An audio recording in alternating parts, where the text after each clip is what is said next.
بسم الله الرحمن الرحيم. النهاردة هنعمل مع بعض شنطة توتي باج بطريقة سهلة جدا وهاند ميد بالكامل خطوة بخطوة. الشنطة عملية وبتشيل كل حاجتك الأساسية. هنوضح المقاسات وهنشرح ازاي ركبنا الترامس والكبسونة والسوستة وكمان البطانة.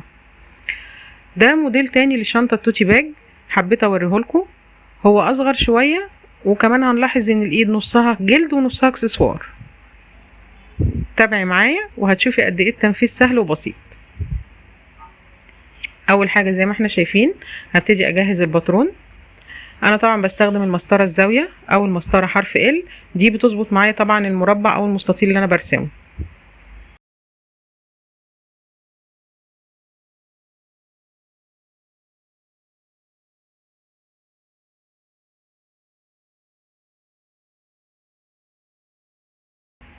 هنشوف مع بعض دلوقتي ازاي انا برسم الباترون كله، وهقول لكم دلوقتي طبعا المقاسات كلها بالتفصيل.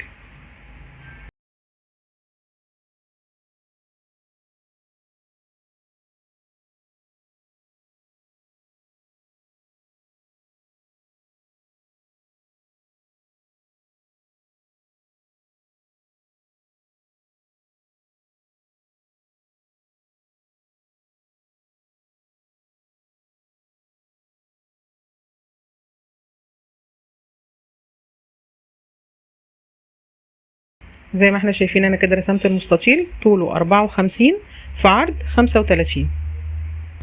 الطول انا قسمته 3 اجزاء، اول جزء دوت 22 سنتي، الجزء التاني ده هيكون 10 سنتي، والجزء التالت 22. ونفس التقسيمة اللي قسمتها هنا هقسمها برضو الناحية التانية.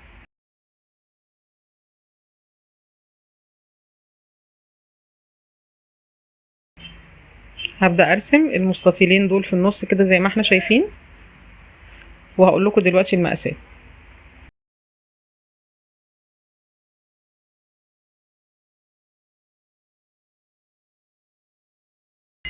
ده طوله 10 في 5.5، واللي فوق نفس برضو المقاس 10 في 5.5.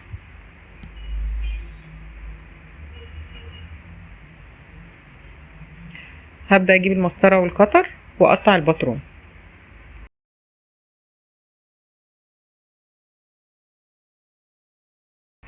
طبعا زي ما اتفقنا لو الباترون بتاعي مقاساته مظبوطة والتقطيع بتاعه مظبوط، ده هيخلي الشنطة تطلع معايا مظبوطة من اول مرة، مش هحتاج اعمل فيها اي تعديل او يبقى فيها اي مشكلة.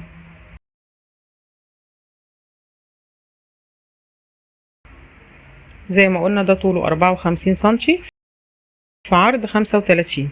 الجزء ده 22 سنتي، ده 5.5، ده 10، وده 5.5، وده 22.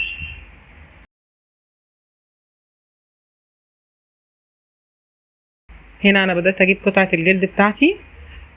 يعني زي ما احنا شايفين انا هبدأ ان انا اعلم الباترون بتاعها على ظهر الجلد عشان يبقى بس الايه العلام اللي هعمله واضح معايا اكتر. هبدأ احدد كل الجوانب دلوقتي على الجلد.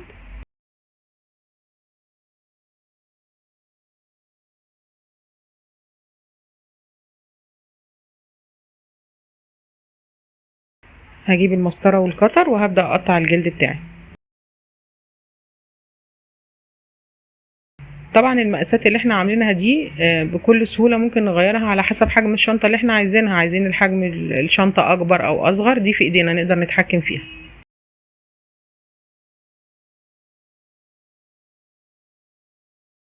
هنا كده انا خلاص قطعت الجلد بتاعي.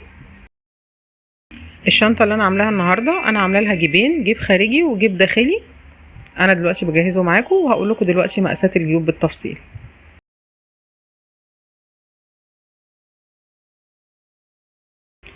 كده انا قطعت الجيوب بتاع الشنطة بتاعتي. ده الجيب الداخلي وده الخارجي. الجيب الداخلي مقاسه 20 في 11.5، والجيب الخارجي مقاسه 20 في 13.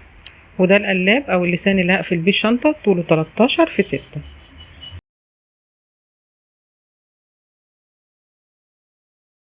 ودي ايد الشنطة انا قصة منها قطعتين. القطعة الواحدة عندي هيكون طولها 65،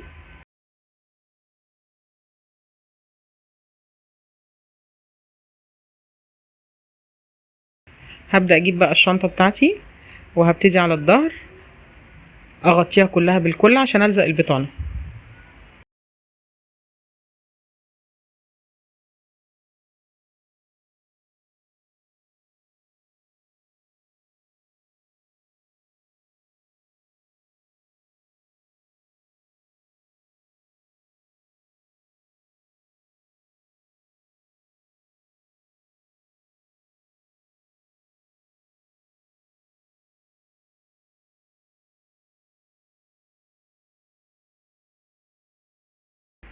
كده انا غطيت تقريبا نص الجلدة بتاعتي بالكلة. هبدأ اجيب البطانة وهلزقها في الجلدة.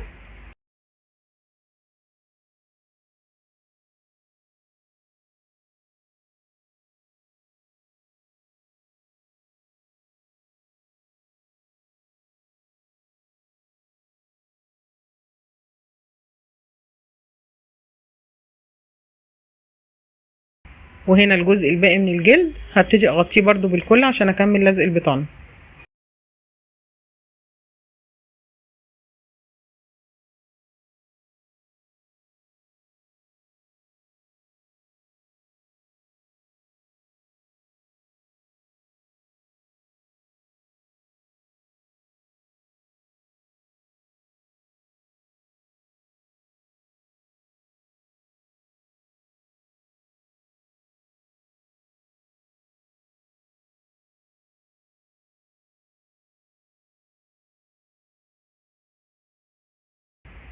كده خلاص انا لزقت البطانة كلها وثبتها على الجلد.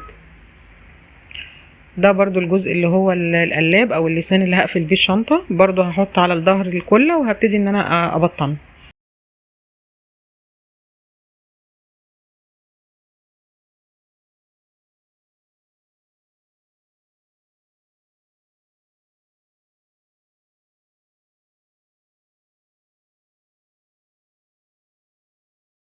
ده الجيب الداخلي اللي احنا قلنا طوله 20 في 11 ونص. عملت فيه فتحة للسوستة طولها 16 في 1.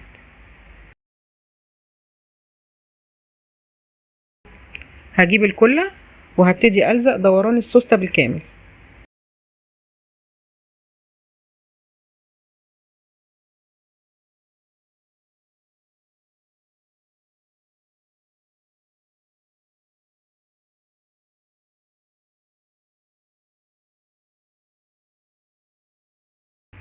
كده أنا ثبت السوستة بتاعتي خلاص. هجيب برجل العلام وهفتحه على نص سنتي وهبتدي أعلم دوران السوستة كله عشان أبدأ التخريم والخياطة.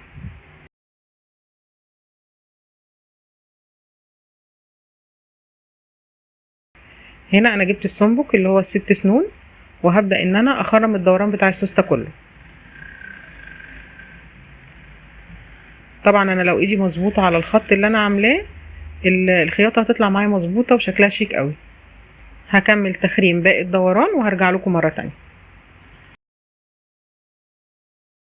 هبدأ اجيب الخيط وهقيس الدوران بتاع السوستة، وزي ما اتفقنا المقاس اللي انا قسته ده هضربه في 3 عشان قطعة الخيط بس تكمل معايا خياطة السوستة كلها.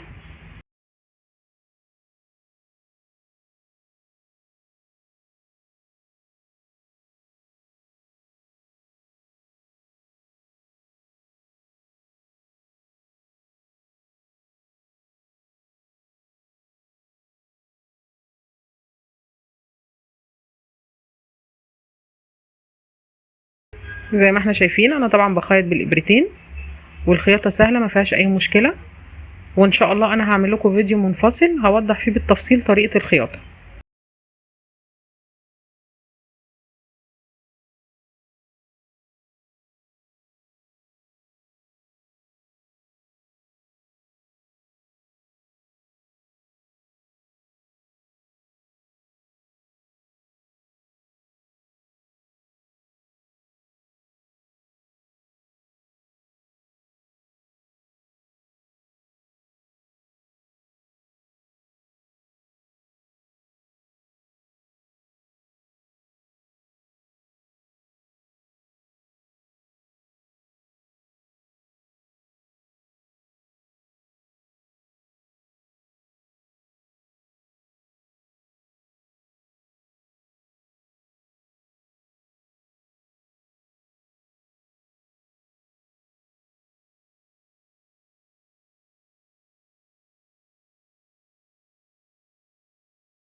زي ما احنا شايفين انا كده خيطت الجزء ده كده من السوستة، هخيط باقي السوستة وهرجع لكم تاني. كده خلاص انا خيطت الدوران بتاع السوستة كده كله. هبدأ اجيب برجل العلام وهفتحه برضو على نص سنتي، وهعلم كده الاربع اتجاهات بتوع الجيب بتاعي.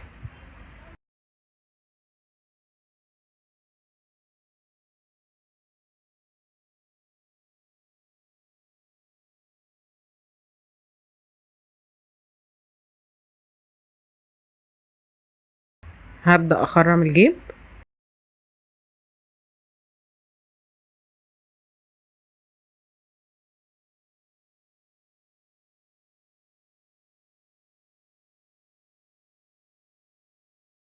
كده انا خرمته خلاص من الاربع نواحي.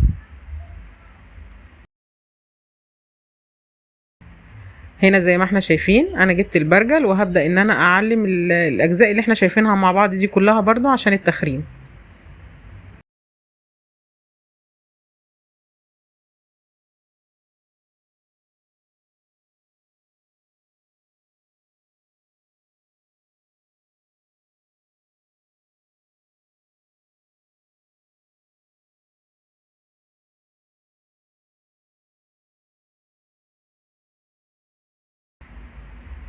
زي ما احنا شايفين انا كده خرمت خلاص كل الاجزاء اللي انا علمتها. ده الجيب الخارجي بتاع الشنطة، هعلمه برضو بالبرجل على نص سنتي.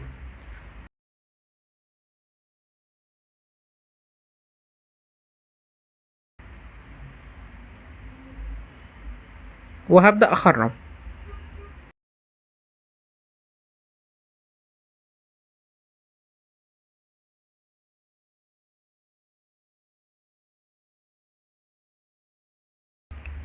زي ما احنا شايفين انا بخرم بالسنبك الست سنون. لما باجي اخرم الكيرف بخرم بالسنبك اللي هو السنين عشان بس التخريم يجي معايا مظبوط.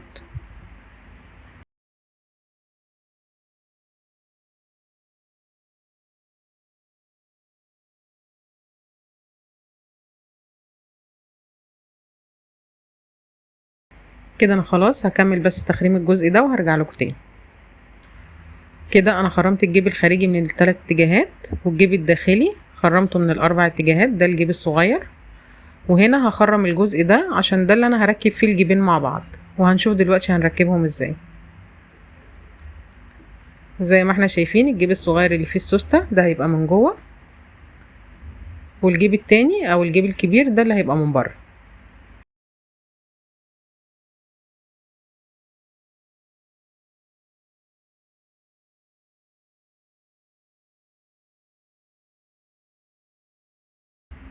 هبدأ كده اخرم الجزء اللي انا شاورت لكم عليه اللي هنركب فيه الجيب.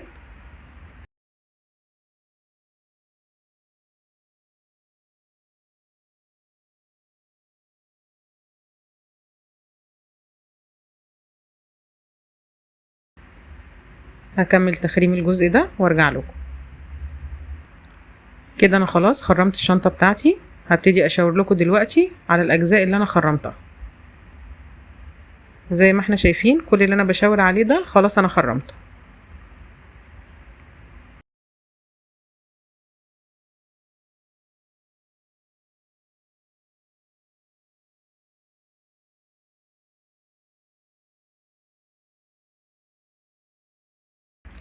هبدأ اجيب الخيط واقيس دوران الجيب، والمقاس اللي قسته زي ما احنا عارفين انا بضرب في 3، يعني مقاس الخيط اللي انا قسته ده بضربه في 3.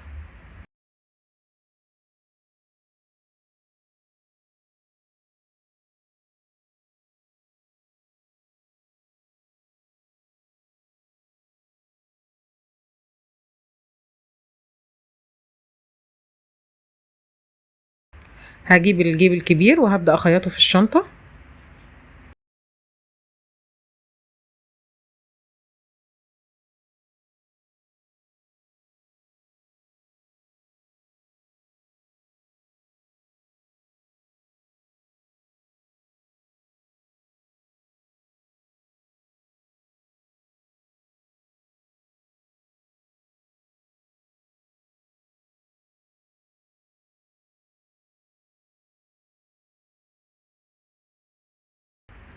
وبعد ما اخيط اول غرزتين هبدأ اثبت الجيب الصغير من ورا. زي ما هنشوف دلوقتي مع بعض.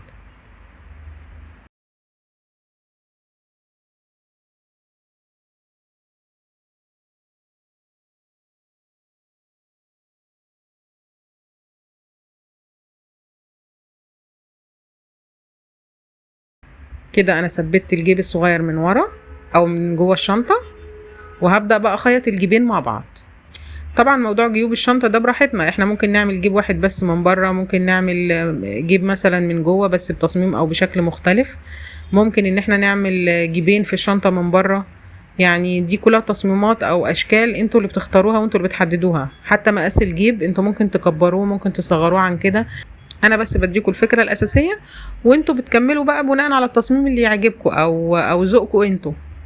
هكمل بس الجزء اللي فاضل ده وهرجع لكم. كده خلاص انا خيطت الجيب زي ما احنا شايفين من جوه ومن بره.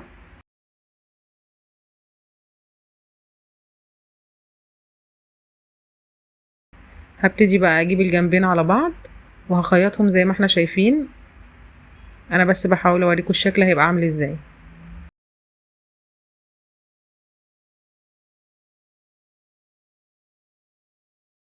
كده انا خدت مقاس الخيط وهبتدي بقى اجهز الابرتين واخيط.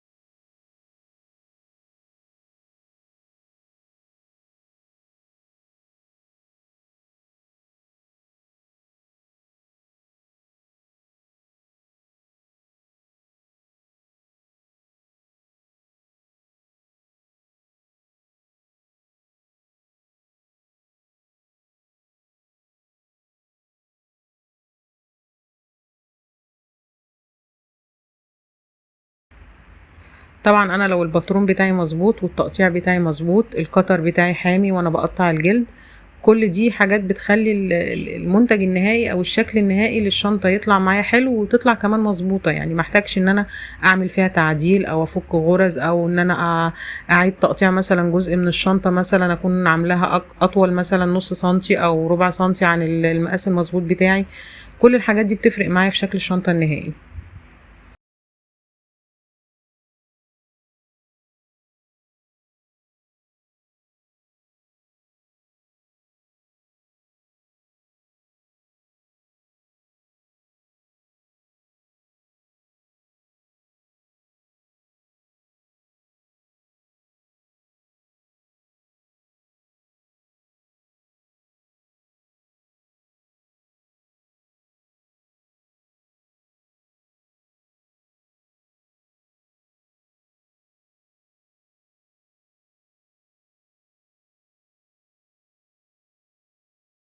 زي ما احنا شايفين الخياطة سهلة ما فيهاش اي مشكلة، وزي ما اتفقنا ان شاء الله هعمل لكم فيديو قريب عن الخياطة. يعني هوضح لكم فيه بالتفصيل بالظبط ازاي بنخيط وازاي بنعلم وازاي بنخرم.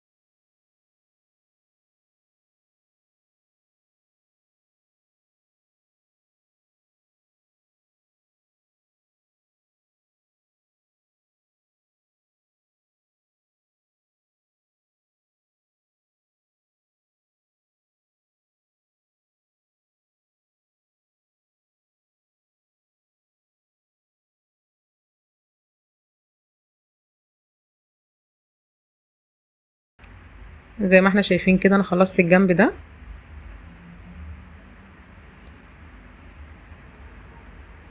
وهبدأ في خياطة الجنب التاني.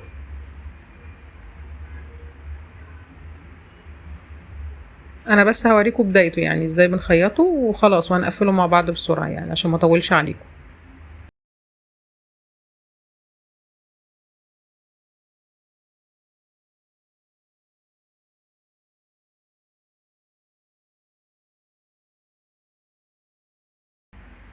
زي ما احنا شايفين انا كده خلاص قربت اخلص خياطة الجنب التاني.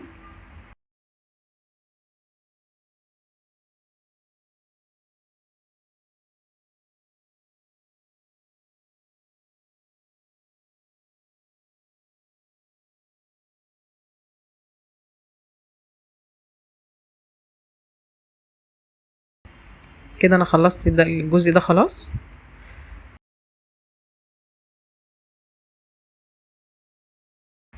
كده زي ما احنا شايفين انا خلاص كده خيطت الجنبين. الجزء اللي احنا شايفينه مع بعض ده انا هلزقه بالكلة وهبتدي ان انا اخرمه واخيطه.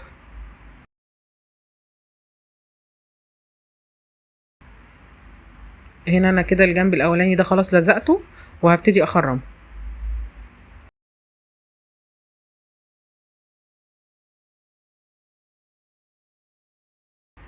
هبدأ بقى اقيس الخيط واخيط برضو الجزء ده.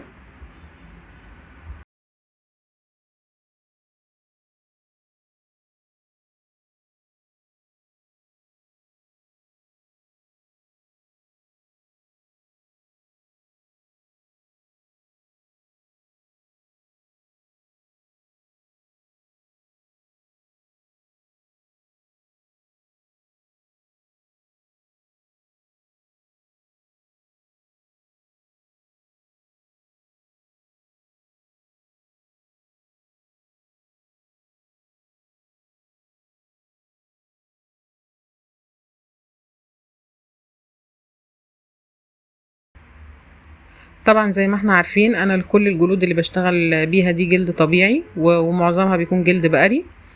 في منه اللي هو الجلد العادي وفي منه الشموع، بس كله جلد طبيعي لان في بعض الناس سألوني عن نوع الجلد اللي انا بستخدمه.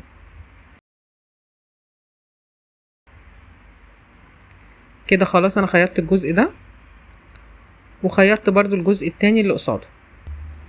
ده القلاب او اللسان اللي بقفل بيه الشنطة، هعمل فيه 3 فتحات او 3 خروم علشان اركب فيها الترامس. وهنا في ظهر الشنطة هبتدي برضو اعمل 3 فتحات على نفس المسافات.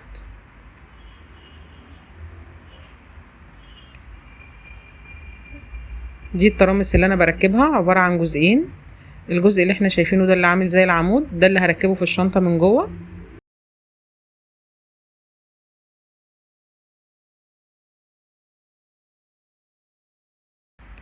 وبعد كده هركب قطعة الجلد التانية.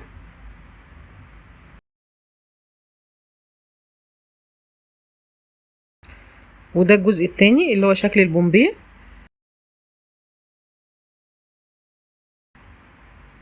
وده السنبك اللي انا بدق بيه الترامس، هدق دقيقتين جامدين. زي ما احنا شايفين كده ركب معايا بكل سهولة. هبتدي اركب التانية.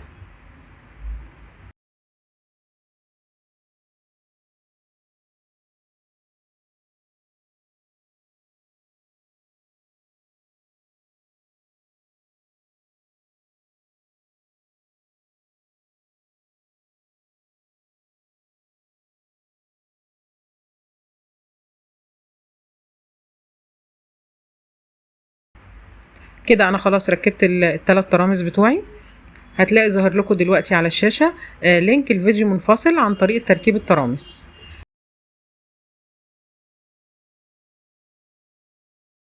زي ما احنا شايفين انا عملت فتحتين للكبسونة، فتحة في الجيب وفتحة فوق هنا.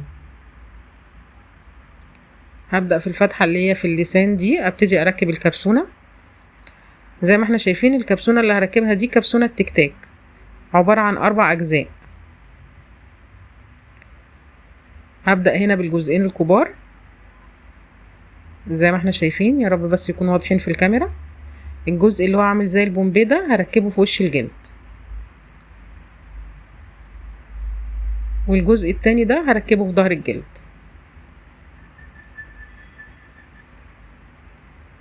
ده السنبك اللي بركب بيه الكبسونة.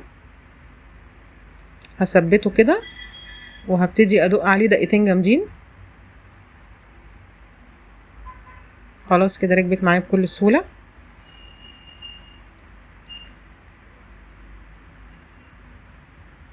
هبدأ بقى اركب الجزء التاني. زي ما احنا شايفين دول الجزئين اللي بيركبوا مع بعض.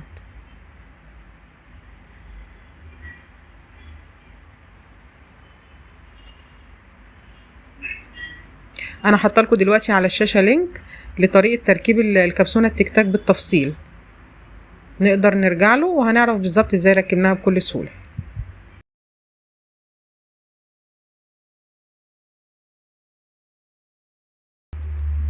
كده خلاص انا ركبت الكبسونه.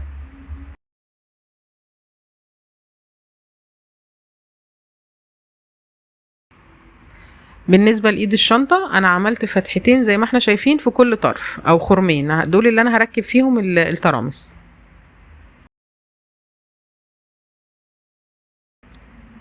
ونفس الفتحات دي انا عملتها في الشنطه، عملت هنا فتحتين وهنا فتحتين، وبرده في الظهر هنا فتحتين وهنا فتحتين.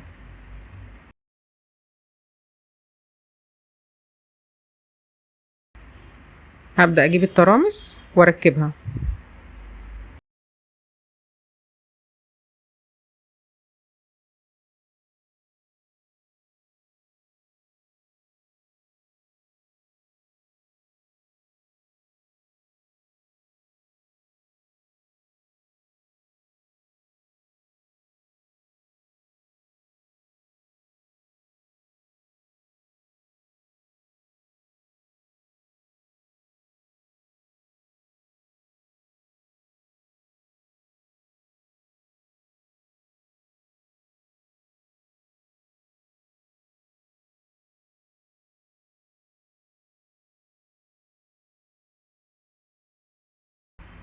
زي ما احنا شايفين الترامس بتتركب معايا بسهولة، مفيش اي مشكلة خالص، وكمان بتدي شكل جمالي للشنطة، شكلها حلو قوي.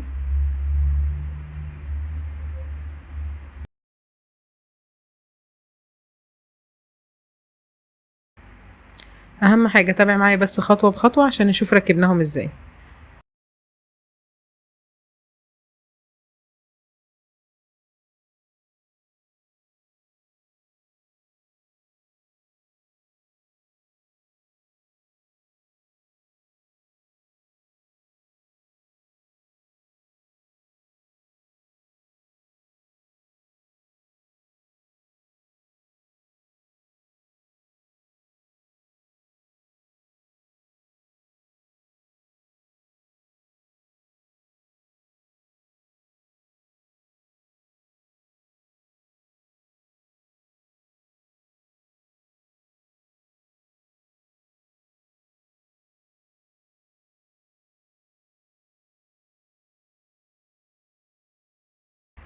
كده خلاص انا ركبت الترامس زي ما احنا شايفين، شكلها جميل قوي ويعني ومتينة قوية، مش ما فيهاش اي مشكلة.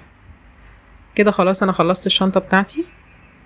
اتمنى يعني ان الموضوع يكون سهل وبسيط، لان في ناس كتير قوي بتقلق من موضوع الشغل في الجلد. ده شكل تاني للشنطة برضو، حبيت اوريهولكوا، يعني مقاس برضو مختلف وموديل مختلف، حبينا نشوفه بس مع بعض.